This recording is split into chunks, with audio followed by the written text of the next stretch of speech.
So welcome to the top 10 interview mistakes as decided by UAB Career Services.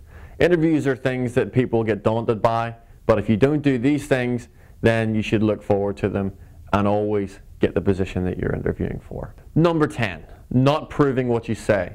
It's crucial to prove what you say. So if you're asked, why should we hire you? Don't just say, I'm awesome. You've got to say why you're awesome. Number 9, fidgeting. If you're fidgeting and having a tick or whatever, or ruffling your resume all the time, that's distracting. That shows nervousness. Now, it's important to be nervous. Nerves can be a good thing, but if you're so nervous that you're fidgeting, it takes attention away from what you're saying. An employer is going to think that you're not someone who can handle a crisis well. Number 8, rambling. Now, we all ramble at different times, and an interview is probably the most common place that we would ramble if we're ever going to ramble, because when we're nervous, we talk, and when you ramble, you really don't understand what you're saying. So be to the point, be concise, answer the question, and finish it. Number 7, being boring and uninteresting. By that I mean the best people who give interviews tell stories. They're interesting. They give compelling reasons and stories behind why they've done things, why they were good at things. So try not to be boring and uninteresting, because they're looking to see your personnel. They're looking to see if they want to spend time working with you. Number 6, being arrogant and showing a lack of humility. Nothing worse than those people that answer the what's your weakness question with I don't have any, or I've never really thought of that, I'm just completely awesome.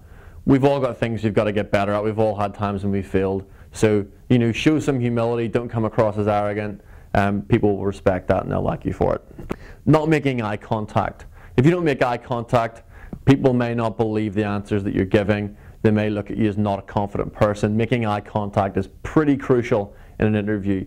It is easy to look somewhere else because you're nervous, but just bite the bullet. Make sure you make eye contact. Number 4, talking negatively about past employers. Even if you were convinced that your previous employer was the embodiment of Satan himself on earth, don't say it, okay? Because nothing will get you put out of an interview with being unsuccessful than talking negatively about a past employer, because even if you had relevant gripes and issues with that person, they don't know that other person. They can't judge that, so all they'll see is it takes 2 to tango, they were not able to get on with someone, they're going to be a problem here. So do not talk negatively about past employers. Please don't do that. Number 3, making a bad first impression. First impressions are crucial, and what we're really talking about here is your handshake when you're greeting someone. You don't break their hand with the handshake. Don't leave it out like a dead fish. That's pretty annoying and irritating if it's ever happened to you. Be nice, be peppy.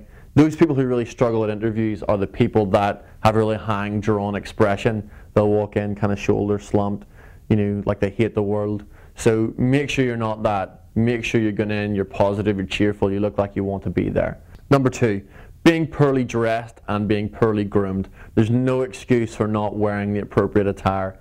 We've got all sorts of information on what you should wear. For guys, it's really simple. For girls, it's reasonably simple as well. So make sure that you're smart, professional. You're not distracting them in any way with too much jewelry, too much cologne. You don't smell like a shop. So that's important. The single most important thing not to do is not preparing. That's number 1. Crucial. Almost seems like common sense, but you must know what you're there for. You must know the nature of the position, the nature of the company, be able to talk relevantly about the company, about the position, and you should be able to give relevant answers that prove that you have the experience. You always have a job description, always read it very closely.